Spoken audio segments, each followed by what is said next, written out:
गुरुर्ब्रह्मा गुरुर्विष्णु गुरुदेवो महेश्वरा गुरुर साक्षात परम ब्रह्म तस्मै श्री गुरुवे नमः तस्मै श्री गुरुवे नमः। नमस्कार, मैं अनिल अग्रवाल आपके सवाल कार्यक्रम से आपका स्वागत करता हूं। आज हमारे साथ है महाराज विष्णु दत्त जी। महाराज जी, आपका बहुत बहुत स्वागत है, बल्कि मन के फूलों से मैं आपका स्वागत करना चाहता हूं। श्री राधे। महाराज जी, आपने जैसे सुना बाल्यकाल से ही इस अध्यात्म को अपना लिया, तो इसके पीछे कोई विशेष कारण? ये चीजें अपनाने की नहीं होती अनिल जी।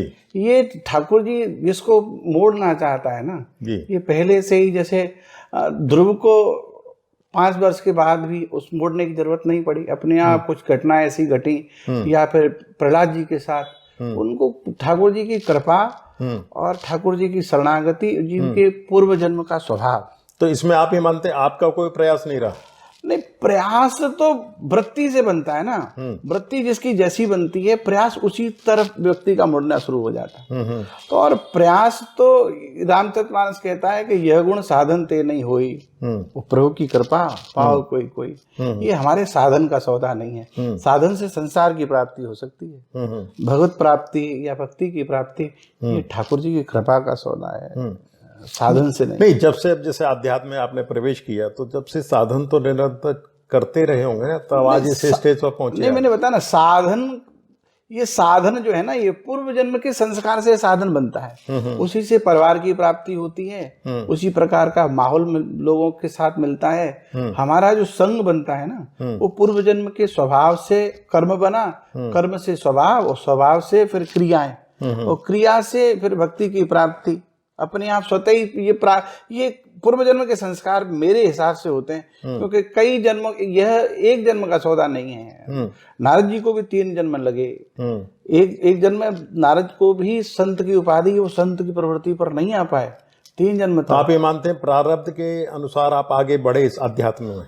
हाँ, मेरे हिसाब से क्योंकि ये हमारा साधन का सौदा नहीं है। जब तक ठाकुर जी की कृपा, तब तक ये सब संभव नहीं। मतलब साधन भी उसके अनुसार चले, प्रारब्ध के अनुसार। प्रारब्ध से साधन बनता है ना। कहीं कहीं अब आप कहेंगे साधन, कितने लोग क्या क्या साधन करते हैं, लेकिन साधन करने के बाद भी प्राप्ति नहीं होती, न अर्थ की न धर्म की। मतलब इसी ये सिद्ध होता है। जैसे आपके बारे में सुना कि बचपन से, बाल्यकाल से आपको रामायण कंठस्थ याद है, तो वो क्या विशेष अध्ययन तो आपने किया नहीं उसका? उसके बाद पूर्व काल से, प्रारब्ध से आपको ये? हाँ, मैं ये बहुत सुंदर सी बात है कि आप विश्वास करें कि मैंने जीवन में रामचरितमानस का पूरा पाठ शायद ही कभी किया, शायद ही कभी अध्ययन नहीं किया। अध्ययन नहीं किया। लेकिन आप कोई भी कहीं से कोई चौपाई कोई बोले तो आगे की 4 6 पीछे की, इसका मतलब मेरे हिसाब से पूर्व जन्म में मेरा उससे संबंध रहा है कहीं ना कहीं। मैंने एक कहानी आपको शायद पहले बताई हो, क्योंकि आपसे मेरे पुराने संबंध हैं। तो एक संत लौक सिद्धांत के सूत्र याद कर रहे थे। 85 वर्ष की अवस्था होगी, 90 वर्ष की। तो मैंने प्रणाम किया, कहा महाराज जी इस समय भजन करने की अवस्था है आपकी, और इस समय आप लौक सिद्धांत के सूत्र याद कर रहे हैं। तो उन्होंने कहा कि बेटा, वो मैं उस समय अगर विद्वान पिछले जन्म में नहीं बना, कोई बात नहीं, मेरे शायद कर्म अच्छे नहीं रहे होंगे, लेकिन अब इस क्रिया से, इसको याद करने से, स्मृति होने से अगला जन्म तो मेरा कम से कम विद्वता की तरफ बढ़ेगा एक कदम। तो ये जो सारी क्रियाएं हैं, पूर्व जन्म के संस्कार उसमें बहुत बड़ी भूमिका रखते हैं। क्योंकि पिता का मिलना, हमारे परिवार की, फिर पत्नी का, फिर हमारे संघ के जो लोग जो हमारे साथ जो जुड़ते हैं, वो सब पूर्व जन्म से हमारे कर्म का सारा खेल है। हम इस तरह पहले रुझान रहा होगा, कोई कहे कि मैंने इतना त्याग किया, मैंने ये सब किया, इसका मतलब ये है कि अभी आप उस मार्ग पर बढ़े। चलिए, ये तो महाराज जी आपकी व्यक्तिगत बातें रही। अब मैं जानना चाहूँ धर्म के बारे में आपकी क्या परिभाषा हो सकती है? आज जो धर्म हम मान रहे हैं वो, या पूर्व काल में जिसे हम धर्म मानते, मतलब आदमी को धार्मिक होने में क्या क्या उसके लिए गुण या आवश्यकता है? देखिए, एक बहुत सुंदर भागवत का एक श्लोक है, धर्मम भजस्व सततम तैलोक धर्म सेवस्व साधु पुरुष जय काम कृष्ण। सत्य को जानना ही धर्म है। धर्म का मतलब बहुत ज्यादा अपने आप को प्रस्तुत कर देना, या बहुत सारी मालाएं, या हाथ में माला लेकर के ये दुनिया का प्रदर्शन करना धर्म, मेरे हिसाब से धर्म नहीं है। आपके हिसाब से क्या परिभाषा हो सकती है? मेरे हिसाब से है कि हमें अपने जीवन में, अंतःकरण में अगर भगवत प्राप्ति की इच्छा करना भी, और दीनों के प्रति सद्भाव विचार रखना भी धर्म की क्रिया मानी गई है। और धर्म तो वो है जो हमें परिवर्तन लाए जीवन में, पाप कर्म की वृत्ति से मोड़े, अंतःकरण में भक्ति का प्रादुर्भाव करे, जीनों के प्रति दया का भाव लाए, वो धर्म है। धर्मम भजस्व सत्यम तैलोक धर्म सेवस साधु पुरुष जय काम कृष्ण अन्यस्य दोष गुण चिंतन माश मुक्ता। दूसरों के अवगुणों का दर्शन न करे, दूसरों के गुणों का दर्शन करते हुए अपने अवगुणों को देखने के बाद उनमें जीवन में परिवर्तन लाए, वो धर्म है मेरे। जैसे गीता में एक आ गया है, भगवान कृष्ण ने कहा है कि मैं धर्म की स्थापना के लिए जन्म लेता हूँ, अवतार लेता हूँ। तो महाभारत में कि अर्जुन को ये कहा गया, फिर उसके बाद भी कौरव मारे गए, जो कुछ भी हुआ, तो उसके बाद धर्म की स्थापना कहाँ हुई? धर्म को तो उन्होंने एक तरह से पाप को खत्म कर दिया, पर धर्म की स्थापना कहाँ हुई? नहीं देखिए, धर्म की स्थापना का मतलब धर्म तो प्रारंभ से था ही। लोग कहते हैं जब जब हो धर्म की हानि, बाढ़ असुर अधम अभिमानी, तो धर्म कभी नष्ट नहीं होता। धर्म का ये सूत्र है, क्योंकि धर्म परमात्मा द्वारा, संसार द्वारा जो निर्मित वस्तुएं होती हैं उनका नाश हो जाता है, लेकिन जो परमात्मा द्वारा जो निर्मित है उसका कभी भी नाश नहीं होता। पर एक तरफ कहा गया ना, ब्रह्मा की सृष्टि में पाप पुण्य ब्रह्मा के द्वारा ही बनाए गए हैं। नहीं, पाप और पुण्य परमात्मा, ये भाई पाप और पुण्य वृत्ति से बनता है। परमात्मा कोई पाप पुण्य थोड़ी बनाता है, व्यक्ति की वृत्ति पाप और पुण्य को पैदा करती है। और कोई भी क्रिया, मैंने आपको कई भी पहले कह चुका हूं कि कोई भी क्रिया हमारी अगर सद्विचार अच्छा है, हमारी सोच अच्छी है, तो कोई भी क्रिया दूषित नहीं है। जितना अगर क्रिया का उद्देश्य अगर अच्छा है तो जीवन की कोई भी क्रिया दूषित नहीं है। जैसे राम जी के और कृष्ण जी के अवतार में तमाम अंतर है, भेद हैं, वो मर्यादा में रहे, कृष्ण जी ने मर्यादा तोड़ी। तो एक ही विष्णु भगवान के अवतार को दो तरह से प्रस्तुत किया गया, तो भगवान इस तरह से संसार को क्या उपदेश करना चाहते हैं? नहीं, उपदेश का मतलब नहीं है। देखिए, हमेशा कोई भी चीज पर आगे प्रवृत्ति बढ़ती है, कोई भी आविष्कार जब नया होता है तो पिछले कार्य में या कुछ क्रियाओं में कुछ छूट जाता है। कमी नहीं, कमी रहना तो फिर परमात्मा में ठाकुर जी में कमी निकालना हो जाना ना। वो कुछ चीजें छूट जाती हैं हमसे, या हम मर्यादा बस जो क्रियाओं को नहीं कर सकते, उसकी पूर्ति करने के लिए आप सीधी नई एक बार महाराज एक मिनट, मतलब मेरा सवाल ये है कि अनुसरण किसका करे, राम जी के आदर्शों को, कृष्ण जी के आदर्शों को? देखिए, गीता का बहुत बढ़िया ऐसा सूत्र है, भगवान कृष्ण का कहा हुआ और भगवान राम का किया हुआ। भगवान कृष्ण ने जो किया, हम उस मार्ग पर चलेंगे तो इस स्थिति में बिगड़ जाएगी स्थिति। तो भगवान कृष्ण ने जो कहा है, सर्वधर्मान प्रात्यज्य मामेकम शरणं व्रज अहम त्वा सर्व पापेभ्यो मोक्षयिष्यामि मा शुचः। हमें असली बात भगवान कृष्ण ने जो कहा है और भगवान राम ने जो किया है, दो चीजें हैं। एक भगवान रामायण में वाल्मीकि जी ने राम लीला लिखी, रामायण लिखी, और तुलसीदास जी ने रामचरितमानस लिखा। दोनों का भेद यह है कि लीला पहले आप लिखी जाती है और बाद में मंच पर की जाती है, और चरित्र हमेशा पहले निभाया जाता है। ये तो हम लोगों ने व्याख्या कर ली कि राम जी की किया हुआ करें, कृष्ण जी का कहा हुआ करें। हाँ, पर भगवान ने क्या चाहा? भगवान ने कभी भी ये नहीं चाहा कि उसने मुझे सारे कार्य दी। हम एक बहुत बढ़िया सा धर्मराज युधिष्ठिर ने से प्रश्न किया यक्ष ने कि महाराज मार्ग क्या है? तो धर्मराज युधिष्ठिर से यक्ष ने जब प्रश्न किया तो उन्होंने जवाब दिया कि महाराज, इस क्रिया के द्वारा आचार्य लोग परम पद को प्राप्त कर जाते हैं, वही छोटों के लिए मार्ग होता है। तो भगवान कृष्ण ने बहुत सारे कार्य ऐसे करके भी दिखाए कि अगर ये ऐसा सब किया तो गड़बड़ हो जाएगी। गोपियों, अब उसका हम असली बात क्या है कि हमारी सोच वहां तक नहीं पहुंचती। भगवान कृष्ण ने गोपियों को नग्न अवस्था में सरोवर से बाहर निकाला। अब कलयुग का कोई व्यक्ति हो तो वो आचरण की पवित्रता विचार करने लगे, लेकिन क्या हम उस स्थिति तक पहुंचे हैं? क्या हम उस स्थिति पर नहीं है? वो भगवान क्या संदेश देना चाहते हैं, मूल में जाना पड़ेगा ना, बेस क्या है और असली बात क्या है। आप पातंजलि योग दर्शन कहता है वृत्ति सारूप्यम दर्शिताम, व्यक्ति अपनी वृत्ति के अनुसार अर्थ करता है। जिसकी जैसी वृत्ति होगी उस क्रिया का, उस लीला का, उसकी स्वयं की है, प्रारब्ध के अनुसार बनेगी। नहीं, वृत्ति बनी है स्वभाव से, और स्वभाव बना है पूर्व जन्म के कर्म से। ठीक है। वृत्ति जो बनी वो पूर्व जन्म के कर्म से बनी है, स्वभाव जो बना है। तो वो पूर्व जन्म के संस्कार जैसे जैसे चले आ रहे हैं वैसी वैसी विचारधारा तो ये बनती हमारा चली जाती है। जन्म पूर्व के अधीन है। बिल्कुल, अगर हिंदू धर्म को और शास्त्रों को मानेंगे तो आपको हर हालत में पूर्व जन्म को तो मानना तो ही कर्म की स्वतंत्रता का क्या मतलब है फिर? कर्म की स्वतंत्रता भाई, कर्म पूरी तरह से आपके अधीन है, कर्म कर सकते हो आप, लेकिन अपने आप को कर्ता मत मानो। मैंने सीधी सी बात है, जिसमें क्रिया है वो कर्ता नहीं है, और जो करता है उसमें क्रिया नहीं। हम केवल करने वाले हो सकते हैं लेकिन कराने वाला हो। यही प्रश्न भगवान कृष्ण से अर्जुन ने किया था, महाराज जब आप करने वाले आप हो तो हम भोगता क्यों?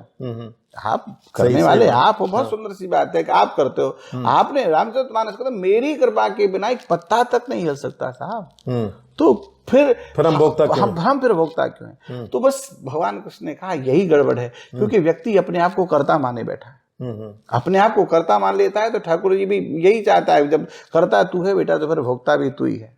हम निष्काम भाव से कि जो भी क्रिया हो रही है वो सारी क्रिया तेरी है। मैंने अभी आपको कहा कि सर्वधर्मान प्रात्यज्य मामेकम शरणम ब्रज, सब छोड़ दे और मेरी शरण में आने के बाद भगवान कृष्ण से गीता में कितना सुंदर सा सूत्र उन्होंने दिया कि ये जो कौन सी क्रिया धर्म की है, कौन सी अधर्म की है, कौन सा अकर्म है, कौन सा विकर्म है, ये बड़ा विचित्र सौदा है। एक ही समाधान है अर्जुन, केवल मेरी शरण में आ, और मेरी शरण में आने के बाद कोई भी क्रिया अपवित्र होगी ही नहीं, कोई भी क्रिया। लेकिन क्रिया का उद्देश्य बढ़िया, अगर उद्देश्य तू नहीं निहित कर सकता तो फिर समर्पण हो, या तो उद्देश्य निहित हो या फिर समर्पण हो, दोनों में से एक बात हो। ठीक है। अब आजकल जैसे जो माहौल है, जगह जगह कथा हो रही है, भागवत हो रही है, रामायण हो रही है, तो इसको लेके आप क्या कह सकते हैं इस विषय में? आदमी इतना धार्मिक हो चुका है या सिर्फ दिखावा हो रहा है? दिखावा, कभी कभी विचार आता है कि अच्छा है दिखावा भी अगर हो रहा है तो भी अच्छा है। कबहू तो दीनदयाल के भनक पड़ेगी कान, कब शायद गति बदल जाए, कौन सी बात किसकी व्यक्ति को पंच कर जाए और हमारा जीवन परिवर्तन हो जाए। मैंने अच्छी सी एक उदाहरण दूंगा आपको कि मैं कहीं सड़क से जा रहा हूं और किसी पिक्चर के हॉल में बहुत बढ़िया सुंदर पोस्टर लगा हो और मन करे मेरा कि मैं पिक्चर देखने जाऊं, और फिर मैं धोती अपनी पहने हूं, दुपट्टा पड़ा है, माथे पर तिलक लगा है, फिर अंदर से लगे कि भाई गलत बात है, माथे पर तिलक लगा है, दुनिया क्या कहेगी, पिक्चर देखने के लिए महाराज आए हैं। अगर मेरी इस विचारधारा से या इस वस्त्रों के पहनावे के ढंग से या दिखावे से अगर अधर्म करने से बच जाता हूँ तो ये प्रदर्शन भी अच्छा है। प्रदर्शन भी अच्छा है। प्रदर्शन में क्या बुराई है? प्रदर्शन, अगर हमारी वृत्ति बदल जाती है, हम पाप कर्म करने से बच जाते हैं तो फिर अच्छा है ना, ये प्रदर्शन ही अच्छा सही। आप जैसे अपने को कहाँ तक पहुँचते हैं, मानते हैं कि आप धर्म की किस कैटेगरी को पार कर चुके हैं या कुछ बाकी अभी रह गया है? नहीं, मैं अभी पहुंचने की बात तो बहुत देर की है, अभी तो प्रारंभ नहीं है ना लोग। हाँ, जो व्यक्ति ये सोचने लगे कि मैं पहुंचने लगा हूँ, इसका मतलब ये है कि वो अभी स्टार्ट नहीं हुआ है। अगर ये विचारधारा आने लगे कि मैं अब भक्ति के मार्ग पर आगे बढ़ने लगा हूँ, भगवत प्राप्ति में सबसे बड़ी बाधा है जीव के पुण्य का अहंकार। नहीं, तो आप जैसे ये ऐसा फील कर रहे हैं तो हमेशा अगर रिक्तता अपने मन में अंतर में रहेगी, हाँ, तो फिर पूर्णता कब आएगी? नहीं, रिक्तता नहीं है, ये शरणागति है, ये दीनता है, ये कोई रिक्तता नहीं है। रिक्तता तो आप भगवान कृष्ण, अब सुदामा को कहे, सुदामा गरीब था, दर्द था, आप बताइए भगवान कृष्ण जिसके सामने साष्टांग दंडवत करते हैं, वो वहां अंदर लेकर के गए, भगवान कृष्ण के सामने जब सुदामा आए तो अंदर भवन में लेकर के गए, अंदर ले जाकर के जिस आसन पर, जिस सैया पर स्वयं लेटते थे, वो खुद सुदामा को लेटाया और चरण बंदन करने लगे, साष्टांग दंडवत करने लगे। आप बताइए उस सुदामा को आप दरिद्र कह सकते हैं क्या?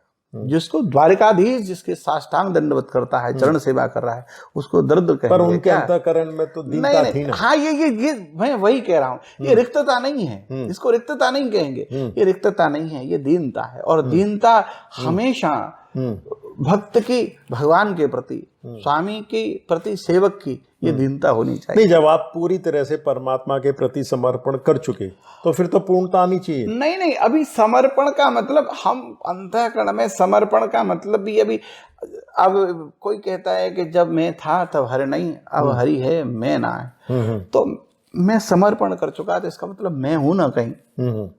बहुत अच्छा। मैं आपने कहा ना मैं समर्पण हो चुका, इसका मतलब अभी मैं हूं। ठीक है। अगर मैं हूं तो इसका मतलब यह है कि अभी समर्पण हुआ नहीं।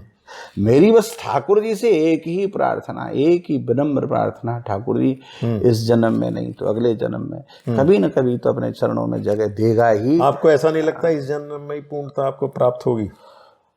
अरे वो इस जन्म में होगी कि नहीं होगी वो तो वो जाने। और अगर वो ये चाहता है कि भरत जी ने भी यही कहा राम जी से प्रयागराज में बैठ करके कहे, अर्थन धर्मन काम रुचि गति न चाहूं निर्माण, जन्म जन्म रति राम पद यह वरदान आन। अगला जन्म भी हो जाए, उसके बाद अगला भी हो जाए, क्या फर्क पड़ता है। लेकिन कृपा इतनी बनी रहे उसकी कि वो अपनी शरण में रखे बस। ये भाव हमारा आजकल महाराज जी जैसे छूटे इतनी कथा, इतने सब प्रवचन, इतने सत्संग हो रहे हैं, उसके बाद भी आचरण में आदमी का वो रूप नहीं दिखाई दे रहा जो बिना इन कथाओं के सुने था कभी नहीं। अब ऐसा है, दो चीजें हैं कि एक तो जो वक्ता के भी गुण होते हैं, बहुत सुंदर सुंदर गुण जो होने चाहिए, वो वक्ताओं में भी नजर नहीं आते, तो फिर श्रोता में कहां से आए। और असली बात है कि हमें अपने आप में परिवर्तन लाए। अगर वक्ता अपने आप में परिवर्तन लाएगा, कोई बात अंतःकरण से बोलेगा तो सामने वाले को अटैक करेगी। लेकिन हम जो बनावटी बातें दुनिया को रिझाने के लिए कि ये सामने वाला कैसे जैसे आपने कहा मैं तो पूरी तरह समर्पण करना चाह रहा हूं या कर रहा हूं, अब एक सांसारिक आदमी के लिए इस तरह से गृहस्थ को जीना तो बड़ा मुश्किल है कि वो समर्पण कर दे पूरी तरह से। उसके लिए आपके क्या उपदेश हो सकते हैं गृहस्थ के लिए? बहुत सुंदर बात, एक बहुत सुंदर किसी ने एक शब्द लिखा है कि न हरि भूलो न जग भूलो, कर्म कर जिंदगानी में, रहो दुनिया में तुम ऐसे जैसे कमल रहता है पानी में। जो ठाकुर जी ने जिम्मेदारियां दी हैं उनका निर्वाह करिए, और निर्वाह करते करते स्मृति रखो उसकी। भोजन सुबह प्रातः काल बनना ही है, आपको भोजन करना ही है। तो ये विचार क्यों नहीं कि मुझे जल्दी उठना है, स्नान करने के बाद भगवान का भोग बनाना है, बिल्कुल घर में झाड़ू लगानी है, बिल्कुल वो काम होना ही है 100%। लेकिन इतना सा विचार क्यों नहीं आया हो रहा कि मेरे ठाकुर जी की अब सेवा होने वाली है, ये घर स्वच्छ होना चाहिए। ये विचार परिवर्तन लाने में केवल एक यजुर्वेद कहता है तन्मे मनो शिव संकल्प मस्तु, ये मन मुझे दे दे। भगवान कृष्ण भी यही कहता है। गोपियों से भगवान कृष्ण ने कहा कुछ नहीं चाहिए, कुछ भी, अपना मन मुझे दे। आसान मार्ग महाराज जी कौन सा है कि विरक्त होना, सन्यासी होना या गृहस्थ होना परमात्मा को प्राप्त करने का? नहीं, विरक्त होना अच्छी बात है, गृहस्थ का मार्ग बहुत मुश्किल का मार्ग है। धर्म के प्रति आरूढ़ रहते हुए अपने ये संसारिक ये क्रियाएं जो दी हैं या जिम्मेदारियां दी हैं उनका निर्वाह करते करते भगवत प्राप्ति कर जाना, ये गृहस्थ है। लेकिन सर्वस्व त्याग देने के बाद फिर वैराग्य की वृत्ति हो, और वैराग्य मैंने बताया ना, वैराग्य कोई स्वरूप नहीं है। वैराग्य कोई ये सन्यास कोई वृत्ति थोड़ी है, स्वरूप थोड़ी है, ये विचारधारा है, ये सोच है। तो सन्यास तो गृहस्थ में भी रहा जा सकता है ना। आपने कितनी सन्यास को कितना छोटा समझ लिया कि केवल क्या वन में रह करके ही जंगलों गृहस्थी को त्याग देना ही सन्यास? नहीं, ये सन्यास नहीं है। ये तो मैं कभी कभी बहुत गंदी सी भाषा बोलता हूँ कि ये काम चोरों के लक्षण है। ये सीढ़ी है भाई। देखो, पहले ब्रह्मचर्य, फिर गृहस्थ, फिर वानप्रस्थ, फिर सन्यास। हमने रसगुल्ले का स्वाद चखा ही नहीं, हमने त्याग दिया रसगुल्ला।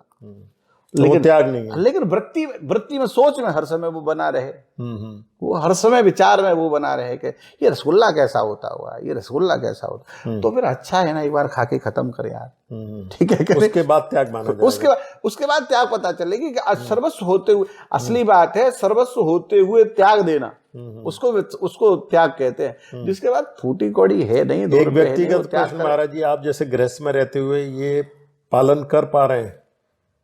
नहीं, पालन कर पा रहे हैं कि नहीं कर पा रहे हैं, वृत्ति में जरूर परिवर्तन है। अब कर पा रहे हैं, और कहाँ तक कर पा रहे हैं, और वो उस मेरी वृत्ति को कहाँ तक स्वीकार कर रहा है ठाकुर जी।